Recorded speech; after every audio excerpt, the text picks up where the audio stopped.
Assalamualaikum warahmatullahi wabarakatuh. Saya di sini Ahmad Imam Masyhuri akan mereview buku bab 1, yaitu bukunya berjudul tentang filsafat ilmu sebatas alat dalam menemukan kebenaran. Buku ini ditulis oleh Pak Bambang Subari, yaitu dosen IAS Syarifuddin.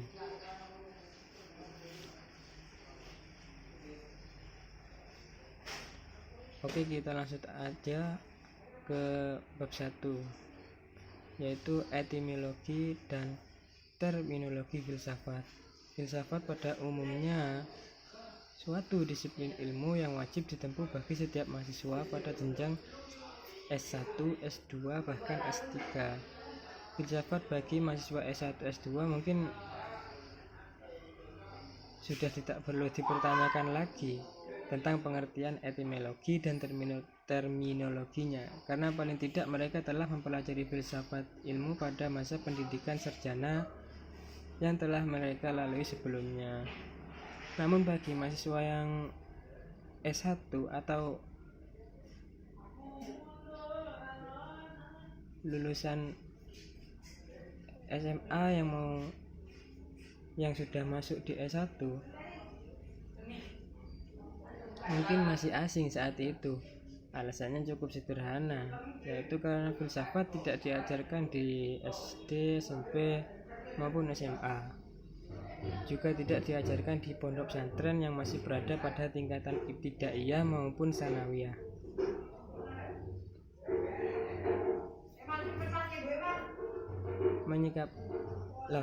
Kenapa gitu kok gak diajarkan? Yaitu menyikapi pertanyaan-pertanyaan di atas, sebenarnya hal tersebut sangat sederhana, sebagaimana ungkapan pepatah Melayu yang mengatakan tak kenal maka tak sayang, tak sayang maka tak cinta. Justru ketika kita amati secara seksama, filsafat adalah sebuah alat untuk berpikir, sebagaimana dalam istilah pesantren yang mengatakan ilmu alat untuk dua disiplin ilmu, yaitu ilmu nahwu dan shoroh.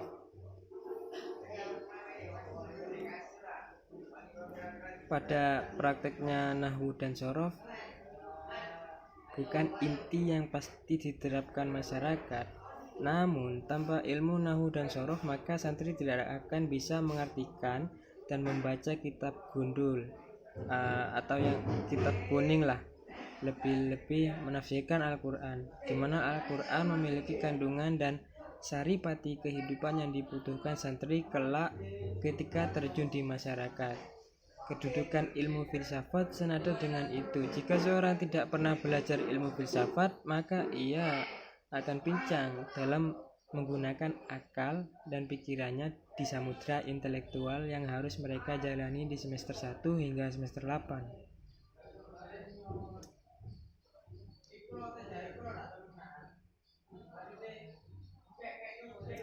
Untuk lebih sederhananya, jika petani membutuhkan celurit sebagaimana alat pencari rumput dan cangkul untuk membajak sawah, mesti diingat bahwa celurit dan cangkul bukanlah tujuan dari petani untuk dijadikan makanan pada istrinya, melainkan hanya alat pertanian belaka, sehingga mereka dapat menjalani kehidupan sebagaimana peternak bagi hewan peliharaannya dan dalam mengolah perkebunan guna memberi nafkah bagi anak istrinya berupa nasi dan lauk pauk sebagai penyambung hidup mereka.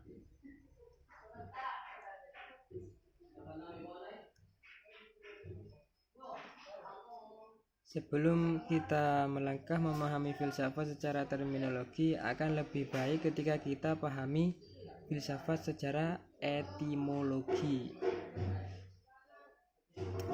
Sementara definisi filsafat secara terminologi, sebagaimana pendapat para ahli-ahli mengenai definisi sebagai berikut ya teman-teman.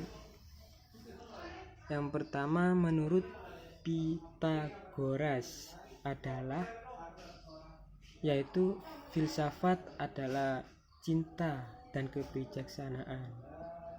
Dan kedua, menurut Socrates, filsafat adalah suatu peninjauan diri yang bersifat reflektif atau perenungan terhadap asas-asas kehidupan yang adil dan bahagia. Dan yang ketiga, menurut Plato, filsafat adalah ilmu yang mencoba untuk mencapai pengetahuan tentang kebenaran yang sesungguhnya. Dan yang keempat, Aristoteles, filsafat adalah ilmu pengetahuan yang meliputi kebenaran yang ada di dalamnya, ilmu metafisika, retorika, logika, etika, ekonomi, politik, dan estetika. Dan yang kelima, menurut Al-Kindi, filsafat adalah pengetahuan tentang hakikat segala sesuatu dalam batas kemampuan manusia, karena tujuan para filsuf adalah berteori guna mencari kebenaran. Nah, maka dalam prakteknya pun harus menyesuaikan dengan kebenaran itu pula. Dan yang keenam, menurut Al-Farabi, filsafat adalah ilmu yang menyelidiki hakikat yang kebenaran dari segala yang ada. Nah, di sini pengarang agar memperoleh penyederhanaan pemahaman, agar kita lebih mudah memahamkan apa definisi filsafat. Di sini penulis menjelaskan definisi filsafat secara terminologis. Penulis akan mengulas dengan sebuah pengalaman saat menulis memberikan kuliah filsafat ilmu di hari pertama kuliah. Pada saat itu ada seorang mahasiswa yang kritis bertanya, kenapa filsafat berasal dari kata cinta? Bukankah kata cinta itu terlalu sederhana bagi kami yang sudah menginjak dewasa dan sudah pernah melalui masa-masa di mana cinta itu tumbuh subur pada awal SMA dulu. Pertanyaan kedua, kenapa cinta bersanding dengan istilah kata bijaksana? Kenapa tidak disandingkan dengan istilah kata sayang yang lebih romantis dan lebih tepat jika dibandingkan dengan kata cinta daripada jawaban kata bijaksana? Jawaban pertama, tidak semua orang dapat memahami kebenaran cinta.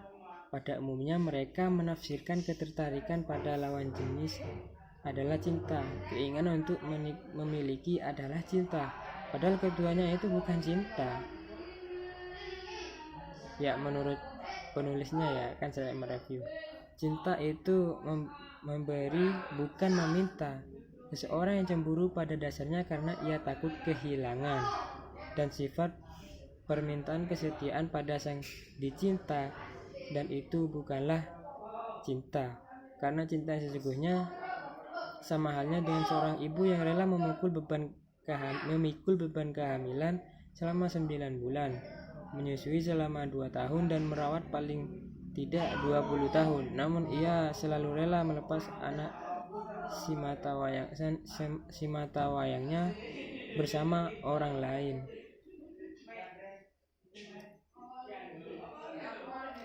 Sang ibu pasti memberi restu dan merelakan karena alasan kebahagiaan anaknya di atas cintanya, sehingga wujud bijaksana di mana cinta sesungguhnya bukan terletak pada siapa yang memenangkan atas diri yang dicinta, melainkan siapa yang dapat memberi kebahagiaan pada yang dicinta. Jawaban yang kedua masih dengan cerita. Pada masa Yunani klasik, Aristoteles bertanya pada gurunya yang bernama Plato akan apa arti dan makna dibalik cinta, sehingga cinta menjadi sebuah perbincangan panjang yang tidak hanya berkutat pada kasih sayang dan perasaan muda-mudi yang sedang dilanda gendrung dan kasmaran. Ya, biasalah, zaman-zaman setelah kita mengenal cinta ya pasti penasaran, ingin merasakan apa itu cinta. Tapi ya kita ingin merasakan rasa cinta tapi masih belum paham apa makna cinta tersebut. Di sini penulis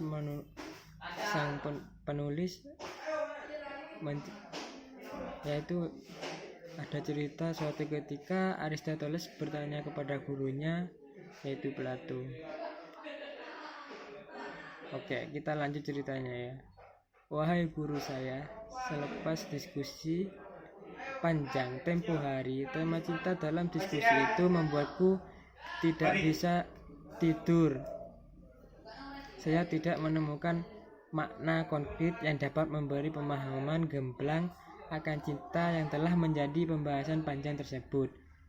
Dari itu, sudikah guru memberikan pemahaman yang sederhana bagi tentang apa itu cinta?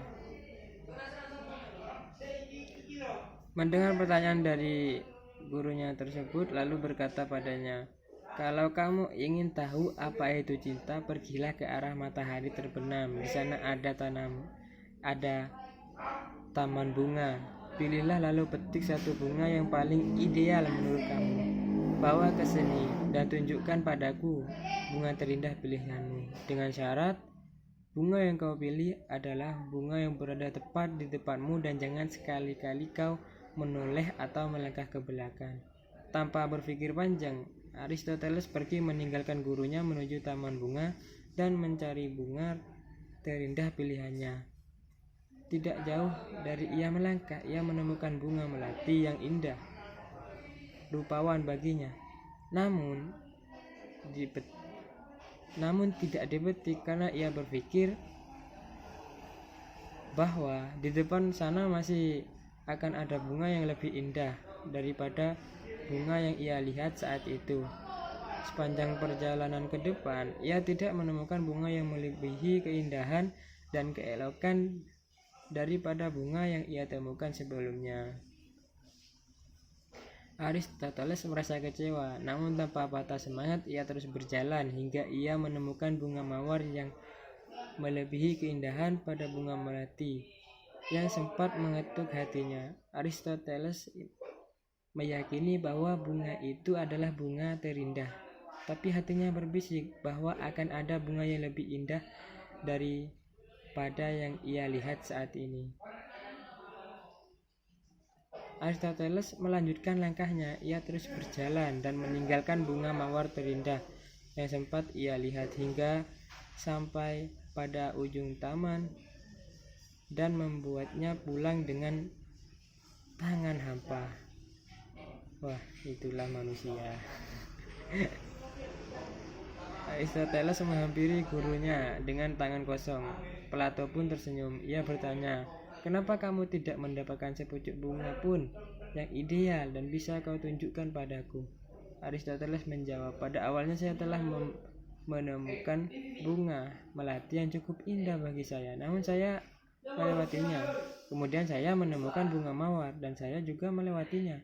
Saya berpikir bahwa di depan sana masih ada bunga yang lebih indah daripada yang kutemukan saat itu. Hingga pikiranku mengantarkanku pada sampai ke ujung taman dan membawaku kembali dengan tangan hampa seperti ini. Dengan senyum gurunya menjawab, itulah cinta. Semakin kamu mencari yang sempurna,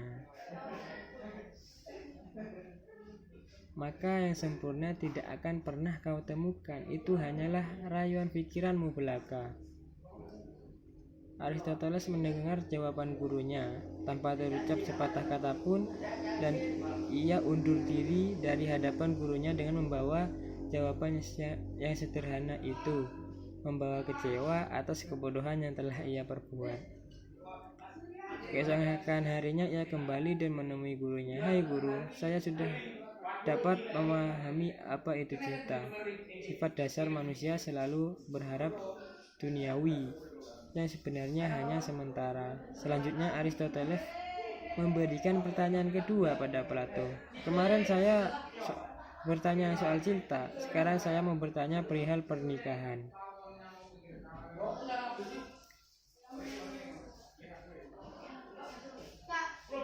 Mendengar pertanyaan yang kedua dari muridnya, Plato kembali memberikan tugas serupa, yaitu pergilah kau ke laut, bambu di ujung sana, potonglah bambu yang paling ideal dan bagus menurut kamu. Kemudian bawa kemari dan tunjukkan padaku. Mendengar pertanyaan ini, Aristoteles berkata tanpa berkata sepatah kata pun. Ia pergi tekad menuju hutan bambu dengan sebuah kopak di tangannya. Di depan hutan ia berpikir untuk tidak dikelabui yang kedua kalinya oleh gurunya. Aristoteles berkomitmen untuk segera mendapatkan pohon bambu yang ideal menurutnya. Tak jauh dari ia melangkah, Aristoteles menemukan pohon bambu yang paling ideal baginya, dan perasaannya pohon itu tidak terlalu bagus namun juga tidak terlalu jelek. Baginya pohon bambu itu sudah ideal dan tidak mengecewakan. Kemudian ia memilih dan membawa bambu itu pulang untuk ditunjukkan pada gurunya. Melihat Aristoteles yang sedang tergopoh-gopoh membawa sebatang bambu, Plato tersenyum dan bertanya pada Aristoteles, "Kenapa kau bawa bambu itu kemari?" Aristoteles menjawab, "Menurut saya bambu ini sudah paling ideal bagi saya. Tidak terlalu jelek dan juga tidak terlalu bagus. Namun menurut saya bambu itu adalah pohon bambu yang paling cocok dalam nurani dan perasaan saya." Kemudian gurunya menjawab, "Itulah pernikahan. Iya, itulah yang namanya pernikahan, di mana kamu tidak berpikir panjang atas pilihanmu. Bagimu ia dapat menjadi separuh nafas dalam kehidupan rumah tanggamu. Lalu segera kau temui orang tuanya dan dia halal bagimu." Aristoteles tidak mau kejadian pertama kali akan terulang, yaitu dia langsung memilih bambu yang ideal, di mana dia memilih bambu tersebut dan tanpa pikir panjang, kalau cocok ya gaskun. Oke teman-teman, cukup sampai ini saja ya. Bagi yang berminat ingin membaca bukunya atau membeli bukunya, komen di kolom komentar. Sekian dari saya. Assalamualaikum warahmatullahi wabarakatuh.